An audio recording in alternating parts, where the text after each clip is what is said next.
ระเดชพระคุณพระธรรมวชิรทิพย์ที่ปรึกษาจากอนุภาค9ธรรมยุทธ์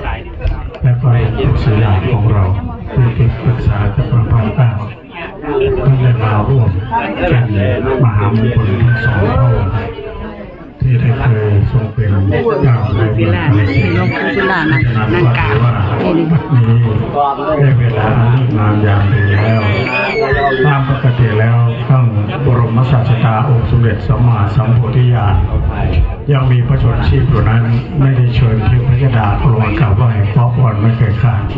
หลังจากพระบรมศาสดาองค์สมเด็จสัมมาสัมพุทธญาณได้รับขันปรินิพพานไปเทพยดาจะนานวนจากมนุษย์โลกไปประมาณ100 โยชน์วันนี้ข้าพเจ้าพยานรักขิตเจ้าคณะจังหวัดกาฬสินธุ์และเป็นผู้ได้ริเริ่มก่อสร้างพระมหาเจดีย์มรรคแปดวันนี้พระเดชพระคุณเคยเป็นพ่อเมืองก็คือหลวงพ่อพระธรรมวชิรทิพย์ได้มาประดิษฐานที่ตรงนี้เพื่อจะได้ให้ผูกเสาเอกกับเสาโทได้เป็นประธานส่วนภายใต้ว่านั่นก็คือเป็นบุญโมหัสสิงห์แล้วก็ลูกหลานทุกคนที่จะได้ร่วมผูกด้วยแต่เวลามันมีจำกัดเพราะฉะนั้นก็ขอให้ปฏิบัติตามเขตและกำหนดการเวลาต่อไปณบัดนี้จึงจะขอเชิญเทวดาลงมาเพื่อเป็นสักขีพยาน